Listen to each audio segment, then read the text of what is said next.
कर रहे हैं। आज कांग्रेस पार्टी ने फिर से एक बार अपने निचले स्तर की राजनीति का प्रमाण दिया है और किस प्रकार से एक पार्टी और एक व्यक्ति का विरोध करते करते देश विरोध में उतर आती है कांग्रेस, इसका परिचायक दिया है। ये वही कांग्रेस पार्टी है जो मोदी विरोध करते करते देश की सेना का, देश के लोकतंत्र का, देश के संस्थाओं का विदेशी धरती पर जाकर विरोध करती है। और आज कमल का फूल जो तिरंगे में G20 के लोगों के रूप में इस्तेमाल किया गया है और जिसका अनावरण प्रधानमंत्री जी ने किया है, वो भारत का राष्ट्रीय फूल है। क्या आज कांग्रेस पार्टी भारत के राष्ट्रीय फूल का, नेशनल फ्लावर का भी विरोध कर रही है? ये नेशनल फ्लावर तब बना जब भारतीय जनता पार्टी एग्जिस्टेंस में भी नहीं थी। तो कांग्रेस के लोग जब सत्ता में थे तब उन्होंने तय किया कि नेशनल फ्लावर लोटस होना चाहिए। ये लोटस जो है वो हमारी वसुदेव कुटुंबकम के विचारधारा का एक प्रतीक है। लोटस जो है, कमल का फूल जो है, वो दर्शाता है कि आज कठिन वैश्विक परिस्थितियों में भी भारत किस प्रकार से कमल के फूल की तरह खिल रहा है। जब एक तरफ आर्थिक चुनौतियां हैं, एक तरफ कोविड की चुनौतियां थी, एक तरफ रशिया यूक्रेन वॉर का क्राइसिस था, फिर भी भारत एक ब्राइट स्पॉट की तरह, एक कमल की फूल की तरह खिल रहा था। और माफ कीजिएगा, वैसे तो कमल फूल और कमल का नाम कमलनाथ जी के नाम में भी है। राजीव शुक्ला जी के नाम का राजीव का अर्थ जो है वो भी कमल ही पड़ता है। राजीव गांधी जी के राजीव का अर्थ भी कमल ही पड़ता है। तो क्या आप कांग्रेस पार्टी इसमें भी कॉन्स्पिरेसी देखकर कमलनाथ जी को कमल हटाने के लिए कहेगी? ये इस प्रकार की राजनीति एक व्यक्ति का विरोध करते करते कभी देश की संस्थाओं का, कभी तिरंगे का, कभी राष्ट्रगान या राष्ट्रगीत का, देश के चिन्हों का, राष्ट्रीय चिन्हों का विरोध करना, ये कांग्रेस पार्टी की फितरत बन चुकी है। और इसीलिए इतने वर्षों तक नेवी के इंसिग्निया पर जॉर्ज का क्रॉस तो लगा रहा, पर आज प्रधानमंत्री नरेंद्र मोदी जी ने वहां पर छत्रपति शिवाजी महाराज के निशान को आगे किया, तो उसका भी विरोध कांग्रेस पार्टी ने किया। ये उनकी मानसिकता को दर्शाता है और कांग्रेस पार्टी को बताना चाहिए कि क्या वो कमल जो हमारी आस्था का, बौद्धिकता का और माँ लक्ष्मी का आसन है, उसका विरोध कर रही है।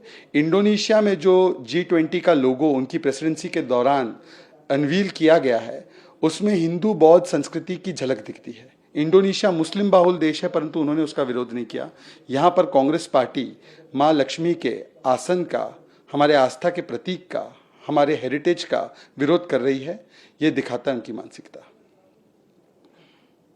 About now Congress Jairam Ramesh tweeted and raising a question on G20 logo. He is saying that BJP election symbol has become official logo of India presidency of G20. He is also saying that it's Mr. Modi and BJP's kind of act of shamelessly he is doing an act. I pity the intellectual bankruptcy of Jairam Rameshji and the Congress party, which has reduced its entire opposition to Modi to such a level, to Prime Minister Modi to such a level, to the BJP to such a level, that it now started opposing national symbols, national institutions, and even the national flower. The lotus was commissioned and made the national flower much before the BJP existed. Was the BJP doing a conspiracy back then? The lotus flower symbolizes our philosophy of Vasudev Kutumbakam.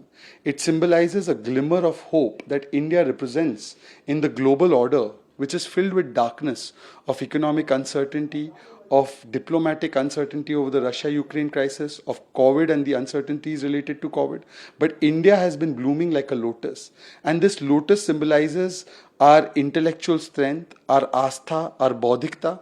But Congress party is opposing this symbol of our national heritage and national pride and culture. Lotus is also the asan of Ma Lakshmi. Is the Congress party opposing it for vote bank politics? Once upon a time, they were okay with it as the national flower, but today they oppose it. And don't mind me saying that lotus is present even in the name of Kamal Nath ji. Kamal means lotus. Will they change name of Kamal Nath ji? Rajiv means lotus. Will they change name of Rajiv Shukla and Rajiv Gandhi ji? This kind of opposing nation for opposing Modi ji, opposing armed forces for opposing Modi ji, for opposing election commission, opposing Supreme Court, opposing institutions of this country, opposing tricolor, opposing national anthem, national song and now national flower, only because you oppose one party. This has become the phobia of the Congress and it reflects very poorly on them.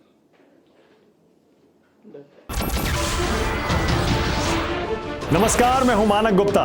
अगर आपको हमारा ये video पसंद आया हो तो इसे like और शेयर जरूर करें और हां, हमें सब्सक्राइब और फॉलो करना ना भूलें ताकि आप देश और दुनिया की कोई खबर मिस ना करें। तो जुड़े रहिए हमारे साथ और देखते रहिए News 24।